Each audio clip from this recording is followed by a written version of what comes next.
Tu saya cakap tadi. Ad-dinul Islam. Cara hidup Islam. Pagi, kajut, bangun. Subuh, abang. Dan kan, kesilapan yang dilakukan oleh perempuan di sinsing telokong ni.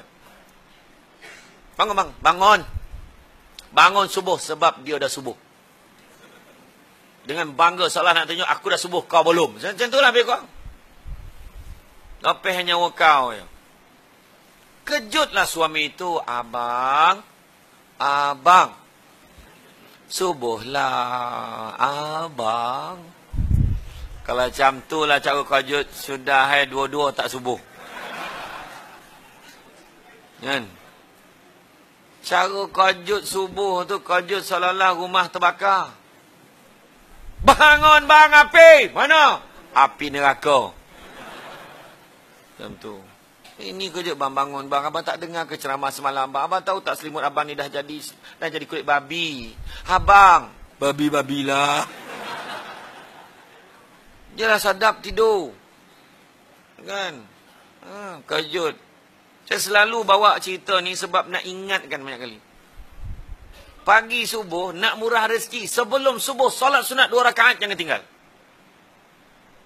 Macam mana sibuk pun solat sunat 2 rakaat, lepas tu baru buat subuh. Orang kita kadang kesilapan, bila subuh ni second class dia letak. Dia boleh masuk bilik air, kumur-kumur, ambil wuduk, terus semayang. Lepas tu dia buat apa? Mungkin dia tidur balik, mungkin dia lepak. Bila dia mandi? Sebelum pergi kerja. Betul tak? Dia mandi sebelum pergi kerja.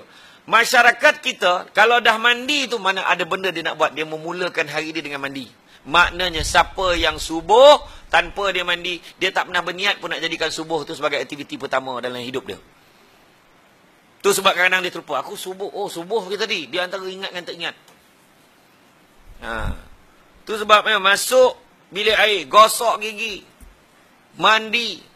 Ini Allah kumur. Macam mana nak semangat? Bismillahirrahmanirrahim. Hamlah bimin. Apa warna baca pun tak tahu. Cuba kalau mandi, kan, mandi, gosok apa semua, bagi sagar sikit, salat sunat 2 rakaat. Lurus rapatkan saf. Mak abah nampak. Anak lelaki belakang, istrinya di belakang. Istrinya di belakang.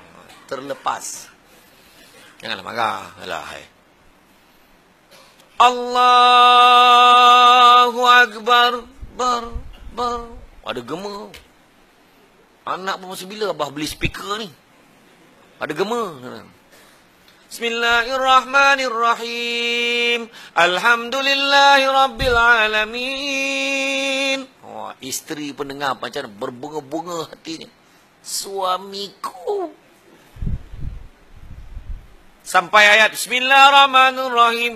Inna a'tainakal kausar. Yang anak dah agak dah. Anak dah tahu dah ayat yang ayah nak baca. Salat. Sebab apa? Tanpa kita sadar, kita tanam saham dekat anak kita. Sebab anak kita dah besar, so dia dah kahwin. Kita dah tak ada dalam kubur ni. Teringatlah yang kita kena sembahyang subuh jemaah. Kenapa pula bang? Abang memang pada kecil dengan arwah abah ni dulu, memang tak tinggal solat subuh berjemaah. Dapat saham kita dalam kubur. Ajar benda baik pada ajar anak karaoke dangdut. La ilaha illallah.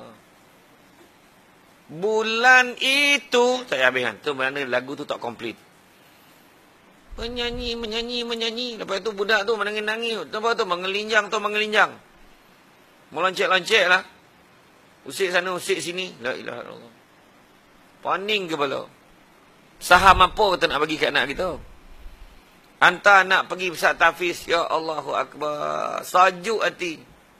Anak ke rumah boleh mengaji. Anak ke rumah boleh mengimamkan salat. Anak di rumah boleh mandikan jenazah kita. Itulah kejayaan yang hakiki. Anak engineer, lawyer, tapi kan apa pun tak reti, sesio. Anak kita kerja kilang, tapi semayang tak tinggal. Ni acap kan? Makna kata ad-dinul Islam, nombor 1. Yang kedua, kita takkan kenal pasangan kita melainkan dah kahwin dengan dia. Yakin dan percaya. Tu sebab Nabi dah ajar macam mana cara nak cari calon. Yang pertama, li jamaliha, mana tengok dari segi kecantikannya. Sebab nak ngadap dia bukan sehari. Sepanjang hayat menghadap muka dia. Jadi pastikan muka tu boleh pergi. Istilah pula sekarang. Oh, tak boleh pergi weh.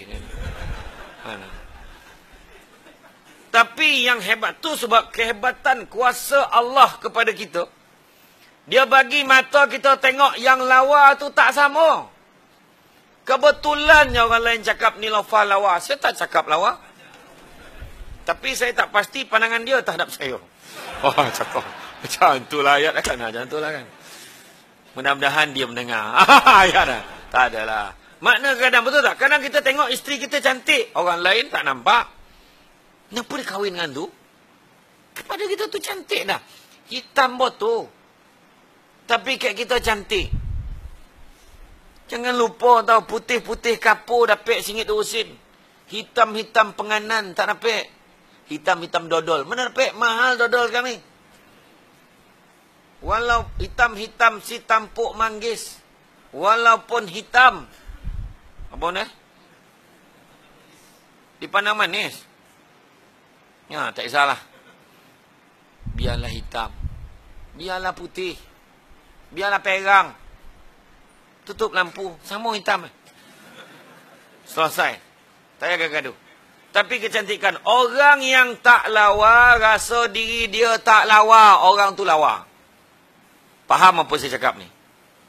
Orang yang tak lawa, rasa diri dia tak lawa. Orang tu lawa. Orang yang lawa, rasa diri dia lawa, langsung jadi tak lawa. Orang yang lawa, rasa diri dia tak lawa, memang lawa betul dia ni. Orang yang tak lawa, rasa diri dia lawa. Boleh bayang tak? Sahlah buruk kan? Macam tu lah juga. Pertama Nabi ajar kita tengok dari segi kecantikannya. Syurga. Dia tak sabar nak balik rumah. Tak percaya, cuba tanya orang tua yang dapat kahwin. Muda. Kita orang perempuan, mulut jangan cakap gatal, nak mati sangat, kahwin muda. Ini izin Allah, jodoh. Faham? Faham tak? Bukan marah ni dah, penekanan. Betul tak orang lelaki? Memang kurang. Tapi sedihnya tu. Mana sebab nak dapat izin payah. Tak, ni cerita dia dah kematian isteri, akhirnya dia dapat kahwin muda. Tu jodoh. Jangan tanya lelaki itu. Tanya perempuan itu. Kenapa memilih ini sebagai suami kamu? Apakah dia tidak mempunyai mata? Apakah dia tidak punya otak untuk berfikir berkahwin dengan lelaki setua itu? Kita marah kenapa? Cuba tengok kalau kadang dalam melodi itu. Kan yang dia kahwin-kahwin dengan tua tu kan. Dia tanya artis perempuan tu. Apa pandangan awak dapat? Kenapa awak pilih dia sebagai suami? Pertama, dia romantik. Kan dah. Orang tua romantik. Yang kedua, apa juga saya cakap, dia biasa dia takkan balas balik. Dia diam. Dah dia pakak. Kan? Kan kadang-kadang tu kena tanya juga. Dah dia suka. Biarlah dah. Ni semua ni mesti pasal harta. Kalau yang kita cakap tu tak betul, dah jadi fitnah. Bayangkan ada orang yang boleh cakap, ada orang boleh suka dengan orang yang tak berpensum. Dia suka sangat. Ada pelakon-pelakon tu. Bukan semua orang suka. Ya, aku tak suka lah dia. Betul tak? Beza-beza. Ada orang suka Fatah Amin. Ada orang suka, siapa nama tu? Apa miskin-miskin tu mah? Jihan miskin. Ada yang suka macam-macam. Samsul Debat. Macam-macam lah. Macam tu. Kan. Betul. Paning kepala kadang baca apa email apa. Dalam Facebook kan ada mesej kan. Selama ni hati saya tak terbuka pada lelaki. Semenjak tengok rancangan Samsul Debat. Sudah. Ada. Berani hari ni. Tapi tengoklah. Pertama tengok rupanya. Nabi ajar. Kedua, tengok pada keturunannya. Keturunannya daripada suaminya adalah CEO Telekom. Suaminya adalah YDP Bakit. Isterinya ada je tuan kuasa bakit. Keturunan bakit-bakit belaka. Mungkin boleh dipertimbangkan. Keturunan dia pandai-pandai. Itu sebabnya ada pakar fiqh munakahat menyatakan bahawa haram bagi seorang lelaki yang baik berkahwin dengan perempuan yang tidak baik. Apa maksudnya? Bukan kata tak boleh kahwin dengan orang yang contohnya dia kahwin dengan pelacur misalnya. Boleh. Tapi baikkan dia dulu. Baru kahwin. Berapa ramai orang yang tertewas kononnya. Aku kahwin dengan dia besok tahulah aku bentuk dia. Tak boleh. Ubah diri dulu. Supaya biarlah dia masuk Islam. Benar-benar kerana dia cintakan Islam. Bukan sebab nak kahwin.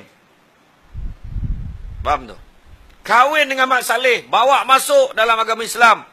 Sudahnya dia tak boleh ikut cara kita. Kayaknya kita fed up. Kenapa?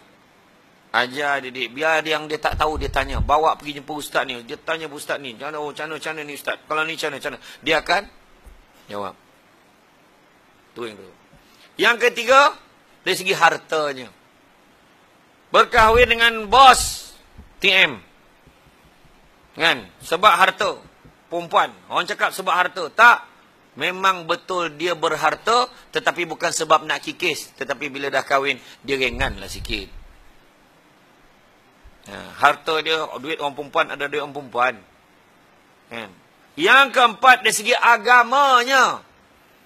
Kalau tak dapat 1, 2, 3, agama ni. Kalau kita ada, selamatlah. Malahan silap-silap ketiga-tiga tu kita boleh dapat. Sebab, dari segi cantik. Boleh jadi cantik dia dengan agama. Sebab akhlak dia. Boleh jadi dia kaya, berharta dengan agama sebab diizinkan Allah murah rezekinya. Berapa ramai orang yang sebelum kahwin dulu nak beli TV pun payah, nak beli mesin basuh pun payah, bergaduh dengan budak-budak rumah sewa. Bayar sama-sama, dia pakai lebih. Dia tak bayar, dia pakai lebih, kita bergaduh. Tetapi hari ini, bila dah kahwin, semua seolah-olah mudah. Dengan izin Allah murah rezeki. TV selebar-lebar dinding. Kan? TV selebar-lebar Almari selebar-lebar dinding juga. Wardrobe, istilah orang sekarang. Laki dia baru mencadangkan. Abang cadangkan kita beli almari. Abang, orang dah tak pakai almari lah. Wardrobe tahu. Penatang lah tu. Laki orang kampung. Kan tak tahu apa. Wardrobe. Akhirnya siaplah wardrobe tu. Cantik. Rak yang pertama. Row yang pertama tu. Zap. Baju kurung. Gantung semua. Row kedua. Baju blouse. Gantung semua. Rak ketiga. Tudung. Gantung semua. Baju lelaki. Lipek semua. Tu mana? Di manakah hak orang yang membayar? Tu tanya. Tak adalah.